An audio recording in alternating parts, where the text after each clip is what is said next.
민수기 12장은 모세가 구스 여인을 취했을 때에 미리암과 아론이 그를 비방합니다. 이에 하나님의 진노로 미리암이 나병에 걸렸는데 모세의 기도로 다시 회복되었다고 하는 내용이 이제 오늘 본문의 내용이 되겠습니다. 오늘 이 과정에 하나님께서 이 말을 들으셨더라고 기록이 되어 있는데 오늘 이 말씀을 우리 좀 함께 나누면서 축복된 삶으로 가는 길이 무엇인지, 우리가 가던 길이 멈추어지지 않고 진행될 수 있는 그런 복된 삶이 무엇인지, 이런 말씀들을 함께 나누도록 하겠습니다. 1절에 보면 모세가 구스 여자를 취하였더니, 구스 여자를 취하였으므로 미리암과 아론이 모세를 비방하니라 그래요. 모세가 구스 여자를 취했다라고 하는 것은 성경학자들은 처음에 여인이 십보라였는데 미디안 제사장의 딸이죠. 그런데 구스 여인은 아프리카 여인이에요. 그래서 성경학자들은 재혼한 것으로 보여집니다. 그래서 십보라가 본처가 세상을 떠나고 그래서 재혼하게 되는데 구스 여자를 얻게 된 거예요. 그것 때문에 미리암과 아론이 모세를 비방했다라고 오늘 말씀합니다. 비방이라고 하는 단어는 남을 헐뜯고 비난하여 말함, 이게 이제 우리말 사전의 뜻이에요. 남을 막 헐뜯어요. 그리고 비난해요. 요거를 이제 우리는 비방이라고 말합니다. 그럼 미리암과 아론은 왜 모세가 구스 여자를 취했을 때 그를 비방했을까? 근데 오늘 성경을 보면 미리암과 아론이 모세를 비방하니라, 미리암이 먼저 나와요. 구약 성경이나 이런 성경에 보면 주로 남자를 먼저 언급하고 여자를 뒤에 언급하는데 오늘 여기서는 미리암을 먼저 언급을 했어요.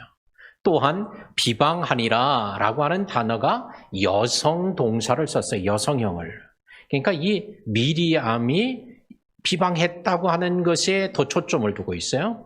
그 다음에는 나중에 보면 미리암이 나병에 걸려요. 뭐 아론은 안 걸리고, 그걸 통해 볼 때에 미리암과 아론이 모세를 비방했지만 거기에 주동자는 누구였냐? 미리암이었다 라고 하는 것을 성경을 기록할 때 우리말로는 그게 잘 안 나타나지만 원문 히브리어를 통해서 보면 이게 주동했던 사람이 미리암이었구나 라고 하는 것을 알려주고 있습니다. 그러니까 우리는 우리 성경으로 보니까 이걸 잘 몰라. 근데 유대인들은 히브리어로 자기 나라 말로 된 성경을 볼 때는 미리암이 이게 주동자라고 하는 것을 금방 알죠. 그래서 뒤에서 오늘 아론을 충동을 해서 함께 비방했음을 볼 수 있습니다. 2절에 보니까 그들이 이르되 여호와께서 모세와만 말씀하셨느냐 우리와 말씀하지 아니하셨느냐 그래요. 하나님이 모세하고만 얘기했냐? 우리하고는 얘기 안 했냐? 그러면 이건 누구에게 하는 얘기냐라고 하는 것을 우리가 보면 미리암과 아론이 모세를 앞에 두고 하는 얘기가 아니라는 걸 알 수 있어요. 모세를 앞에 두고 얘기하면 하나님이 너하고만 얘기했냐?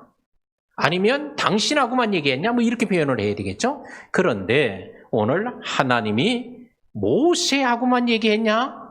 우리하고는 얘기 안 했냐? 그럼 누구요? 모세와 직접 얘기를 하는 게 아니고 다른 사람들에게 했던 얘기라는 것을 알 수 있어요. 제3자들을 향해서 하는 말이었습니다. 그러니까 직접 말하지 않고 뒤에서 다른 사람에게 계속 얘기를 하는 거예요.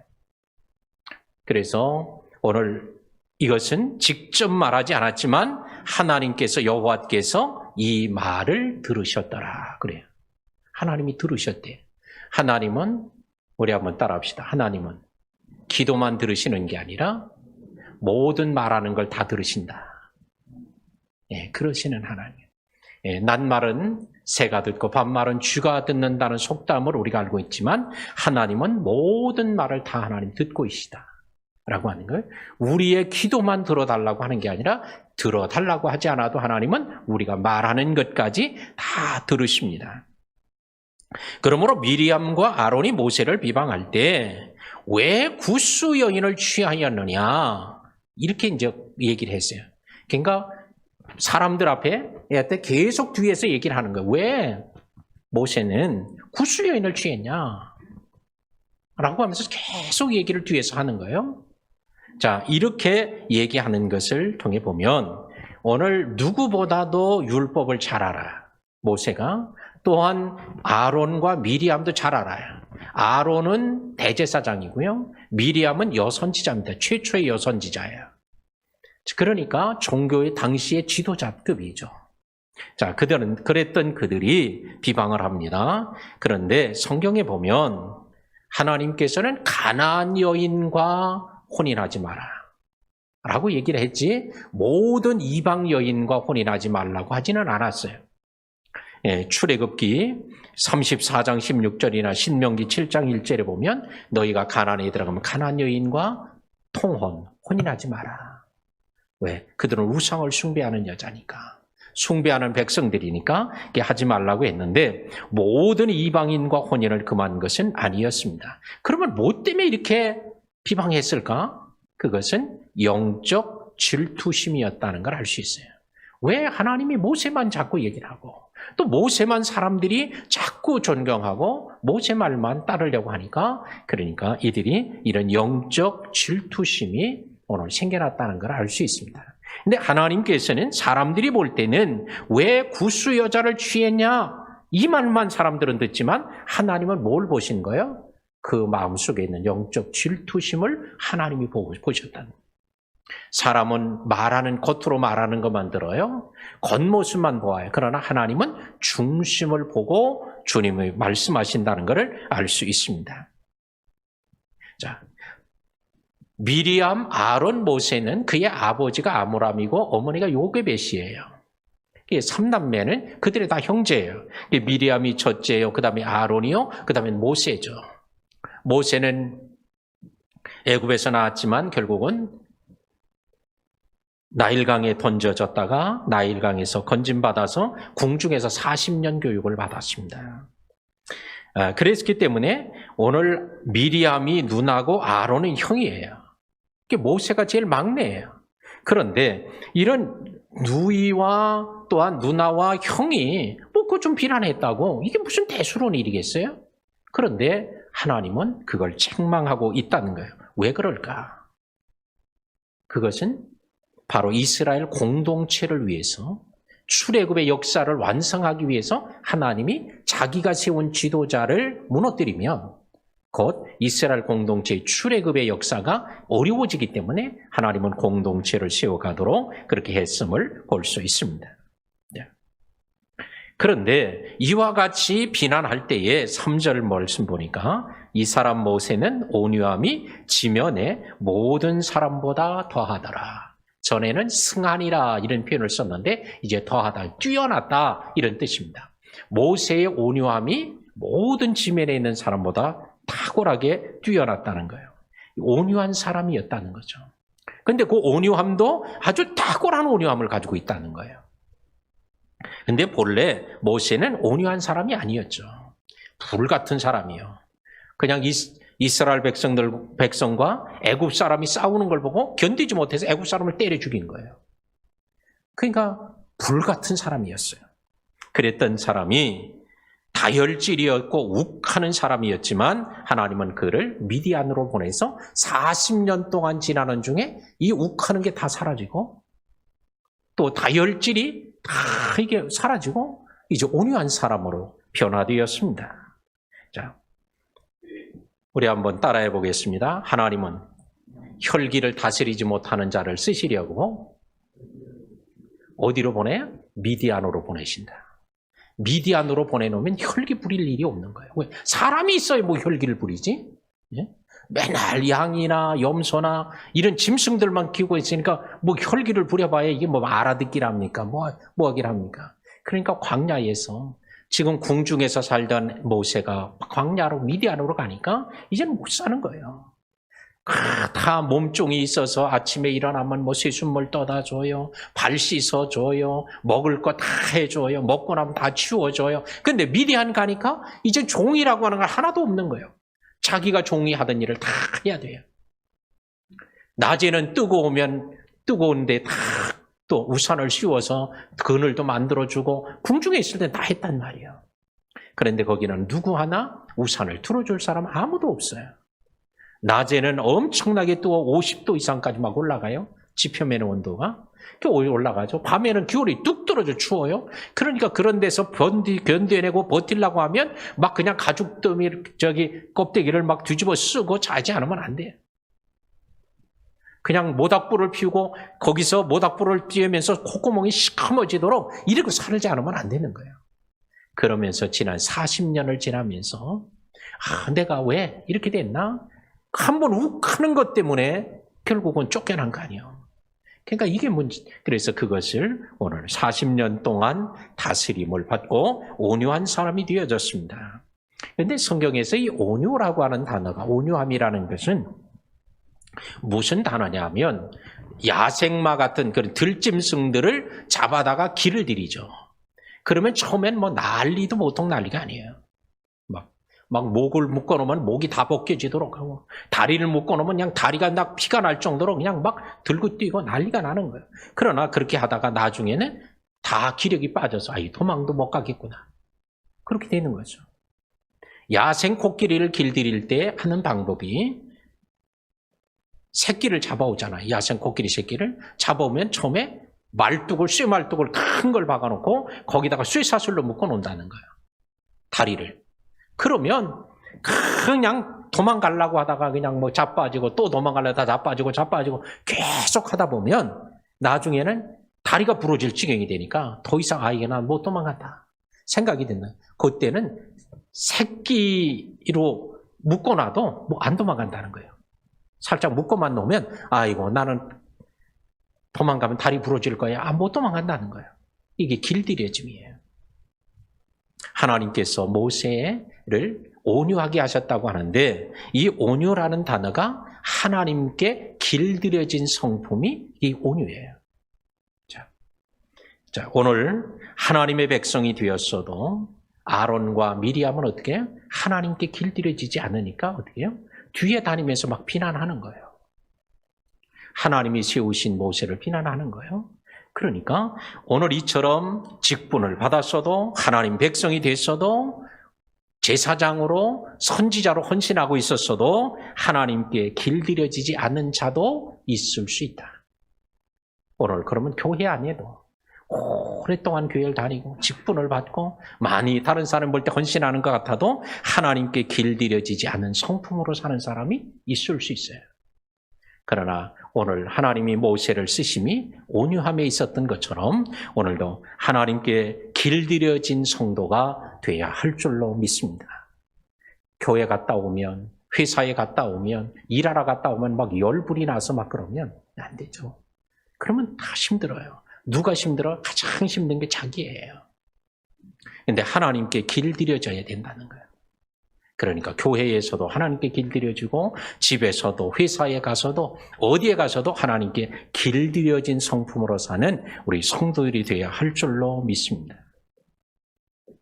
얼마 전에 그 텔레비나 매스컴에 엄청나게 떠들었던 아이 하나 있어요. 16개월 된 아이가 뭐 췌장이 파열되고 뭐 이렇게 해서 뇌출혈이 많이 돼서 이제 아이가 죽었다는 얘기가 이제 보도되는데 더 가슴 아픈 것은 그의 부모가 독실한 크리스찬이라고 하는 거예요. 이게 뭐예요? 사람이 볼 때는 아주 독실한 거예요. 주일 잘 나와. 헌금도 아마 잘했을 거예요. 자, 그런데 왜 그랬을까? 이게 뭐예요? 자기를 못 다스리는 거예요. 자기 안에 있는 분노가 다스려지지 않으니까 아이에게 나타난 거예요. 근데 제가 그 기사들을 뭐 지금 계속 방송에 나오고 뭐 하여튼 뭐 안 나온 데가 없어요. 그렇게 하는데 물론 과장된 것도 있을 거예요.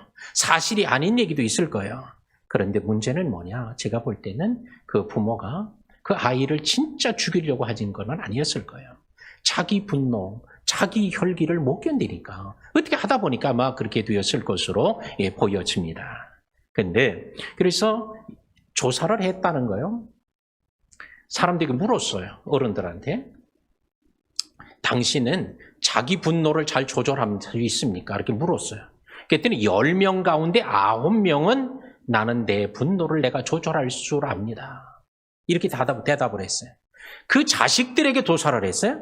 자식들에게 그러면 부모가 분노를 조절할 수 있다고 생각하느냐? 너희 부모는? 그랬더니 10명에 5명은 우리 부모는 조절을 못합니다. 이렇게 대답을 한 거예요. 자기는 자기 분노를 조절할 줄 안다고 하는데 다른 사람 가장 가까운 자녀들은 분노를 조절하지 못하는 분노 조절 장애를 갖고 있다고 그렇게 답을 했다는 거예요. 그러니까 자기에게는 아주 관대하게 나는 다 나를 다스릴 줄 알고 잘할 수 있다고 생각하지만 그러나 다른 사람이 볼 때는 그렇지 않다고 하는 거예요. 자, 우리는 오늘 우리의 삶 속에서도 우리는 다 잘할 수 있는 것으로 생각하고 있을지라도 하나님이 보실 때 어떤가? 다른 사람, 가족이 보는 것도 문제지만 하나님이 보실 때 우리 자신을 다스릴 줄 아는 이게 길들여지는 것, 이게 바로 온유예요. 성경은 예수님께서 그러죠. 온유한 자는 복이 있나니 그들이 땅을 기업으로 얻을 것이요. 온유한 자가 복이 있다. 온유함은 비굴함이 아니라 오늘 축복의 아주 놀라운 통로가 된다는 사실을 우리에게 보여주고 있습니다. 자, 4절 보겠습니다. 여호와께서 갑자기 모세와 아론, 미리암에게 이르시되 너희 세 사람은 회막으로 나오라 하시니 그 세 사람이 나아가며 하나님이 세 사람을 불렀어요. 모세, 아론, 미리암 나와라. 그랬더니 그들이 세 사람이 나갔어요. 5절에 아론과 미리암을 부르시는지라 그 두 사람이 나아가며 하나님이 처음에는 세 사람을 불렀어. 그랬더니 또 성막 앞에 있을 때 하나님이 또 나오라고 두 사람을 불러요. 모세와 아론과 미리암을 불렀더니 두 사람이 또 나갔습니다. 8절에 너희가 어찌하여 내 종 모세를 비방하기를 두려워하지 아니하느냐 하면서 하나님은 자신이 세운 모세를 비방하는 것은 곧 하나님이 좋게 여기지 않고 그들을 책망하시는 것을 볼 수 있습니다. 조금 전에도 말씀드린 것처럼 그럼 모세가 이렇게 뛰어나고 흠이 없어서 모세의 편을 하나님 드신 건가? 그러나 모세를 사랑하신 것도 있지만 그러면 미리암과 아론을 사랑 안 했나? 아니요. 그들도 사랑해. 근데 왜 그래요? 이스라엘 공동체를 하나님이 뜻하신 바대로 가나안 땅에 들어가도록 하기 위해서 이 모세를 세워서 가지 않으면 안 되는 거예요. 그래서 하나님은 모세의 권위를 계속 세워주시도록 하나님이 하시는 것임을 볼 수 있습니다. 그러므로 오늘날에 교회 안에서도 마찬가지예요. 지도자들이 잘나서만 하나님이 그냥 두는 게 아니에요. 교회라는 공동체를 하나님이 다 하나님의 나라에까지 분란 없이 가도록 하려고 하나님이 그들의 편을 그들의 편을 드신다는 것을 생각하고 겸손해야 돼요. 교회 지도자들도.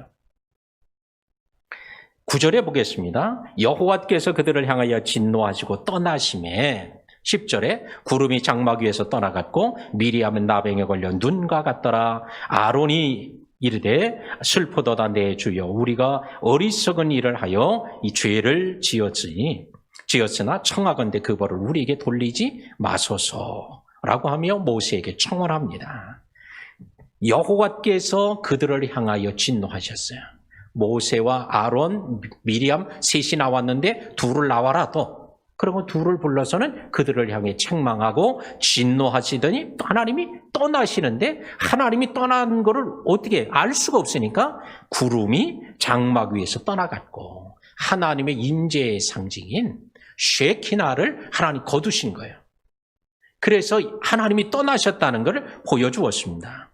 우리는 여기서 중요한 사실을 꼭 기억해야 될 것은 오늘 교회 지도자들의 분쟁은 곧 성막에서 하나님을 떠나게 만드실 수도 있다라고 하는 거예요.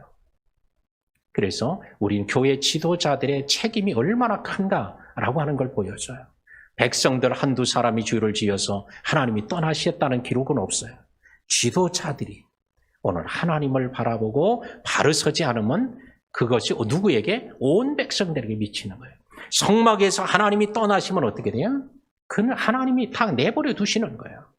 자, 우리는 오늘 하나님이 떠나시지 않도록 하는 지혜와 믿음을 가져야 할 줄로 믿습니다.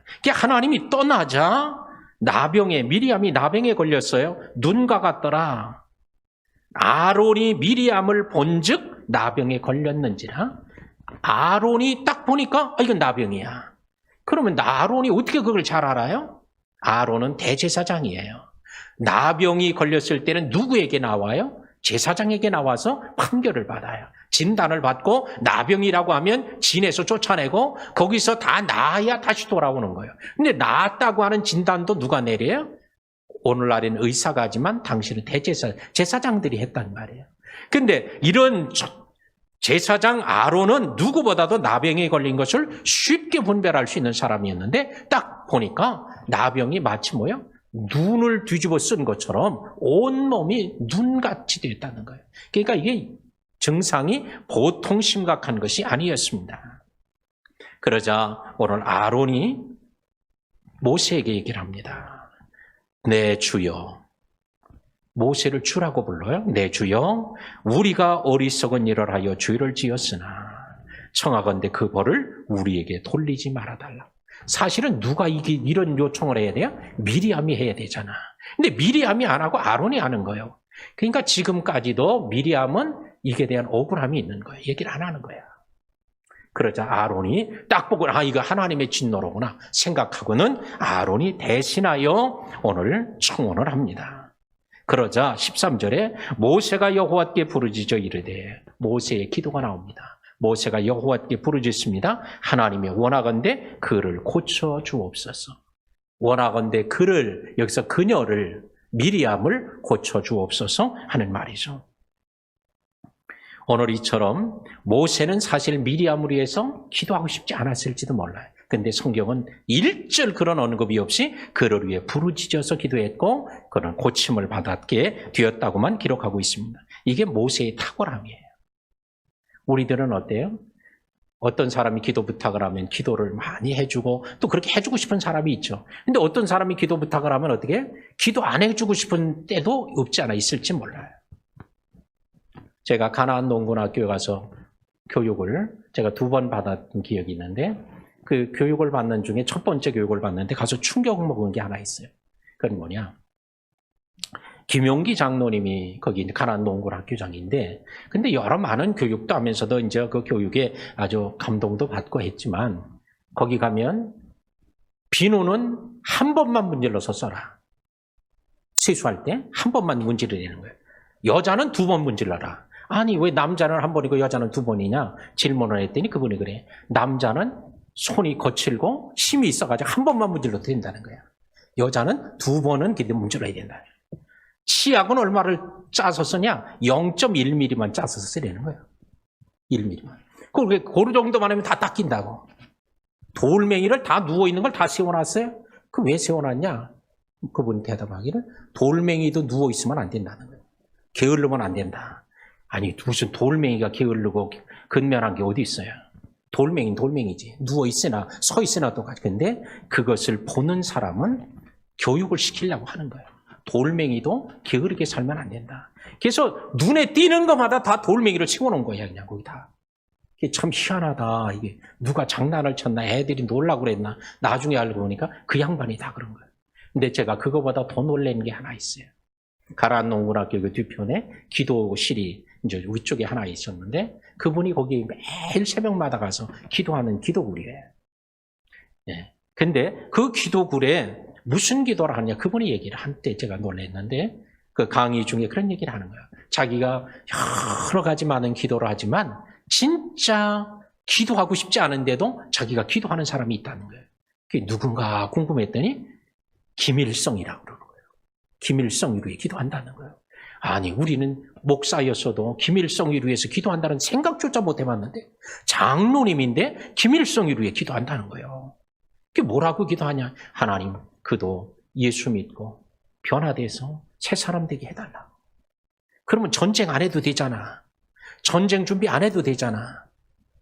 그걸 내다보고 기도하고 있었던 거예요. 물론 저만 놀랐는지 모르겠어요. 저는 그 얘기를 듣는 순간에 엄청 충격이 됐어요. 야, 그래 맞아.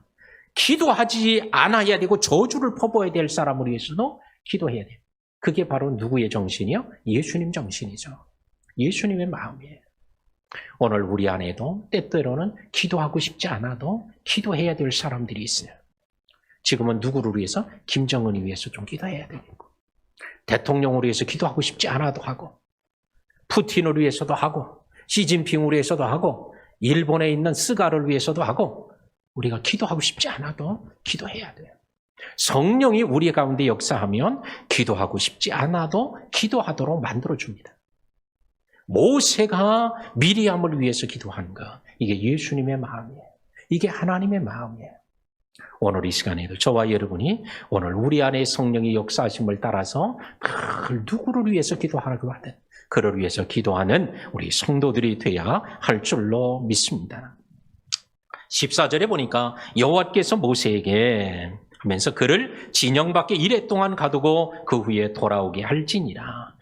하나님 그녀를 고쳐주세요. 그랬더니 그를 진 밖으로 내쫓아서 거기에 일주일간 머물게 하고 돌아오게 하라 이랬어요. 이건 뭐야? 하나님이 고쳐주시겠다는 응답이죠.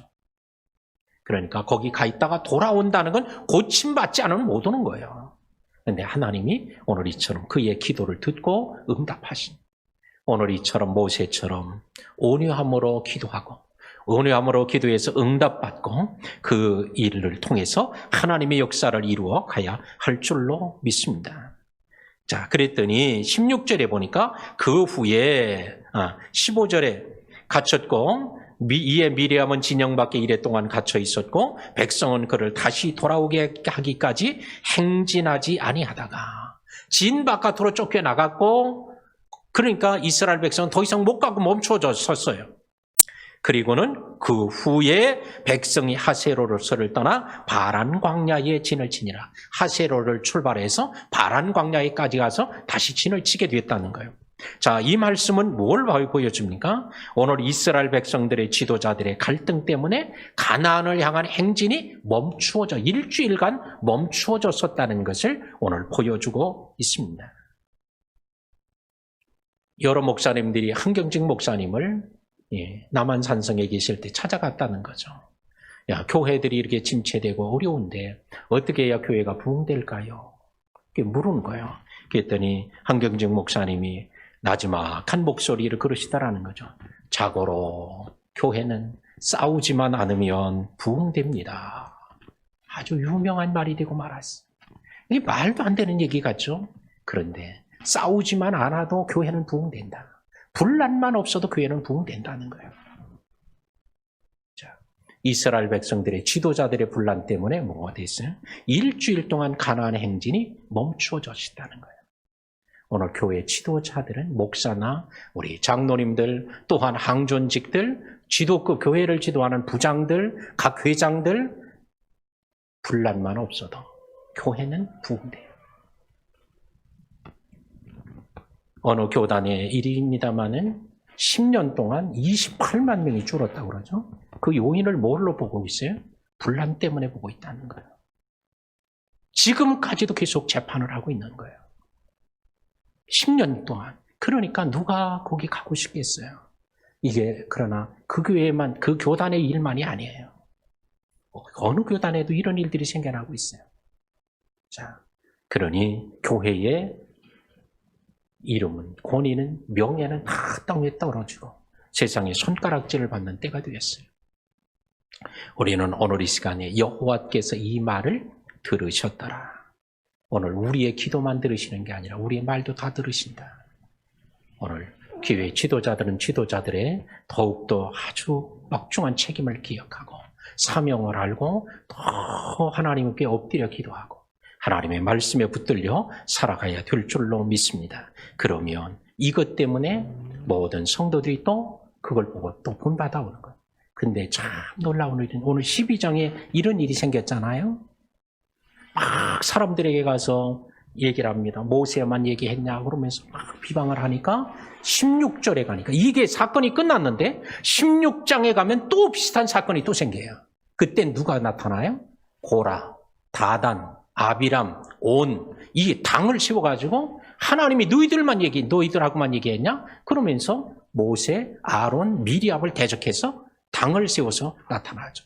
그들을 지지하는 250명의 족장들이 그들을 지지합니다. 결국은 하나님이 아주 끔찍한 심판이 광야에서 일어났던 거 아니에요? 이걸 우리는 고라의 사건이라고 그렇게 이름을 부릅니다. 이 일이 한 번에서 끝난 게 아니에요. 또 그것이 나타나더라는 거예요. 오늘도 우리의 삶 속에 늘 주님 앞에 겸손하게 자신을 쳐서 복종시키지 않으면 우리는 늘 이룰 수 있음을 기억하고 오늘 사단은 할 수만 있으면 오늘 믿는 자도 넘어뜨리고 믿음의 공동체, 교회도 넘어뜨리려고 한다는 사실을 기억하면서 오늘도 늘 하나님 앞에 온전히 세워져 가는 우리 모든 성도와 교회가 되시기를 주의 이름으로 축복합니다. 하나님 감사합니다. 오늘도 하나님의 거룩한 말씀을 우리에게 주셨습니다. 오늘도 지금으로부터 3,500년 전에 아는 먼 옛날의 일이었지만 오늘 이와 같은 하나님의 역사들을 하나님 나타내 주셨고 하나님이 축복하셨습니다. 하나님께서 오늘도 모세의 시대에 나타났던 이와 같은 일들이 이제는 오늘날에는 다시 반복되지 않도록 우리에게 지혜를 주시고 하나님의 말씀을 따라 살아가는 귀한 저희들이 되게 하옵소서. 아직도 변화되지 못한 옛사람, 아직도 하나님이여 십자가에 못 박히지 않았던 혈기와 오늘 욱하는 것들이 다 십자가에 못 박혀져서 내가 사는 것은 내가 아니요 내 안에 계신 그리스도가 사는 것이요 나는 그리스도 안에 있는 믿음으로 사는 우리 성도들의 고백이 되게 하여 주옵소서. 예수님의 이름으로 기도하옵나이다. 아멘.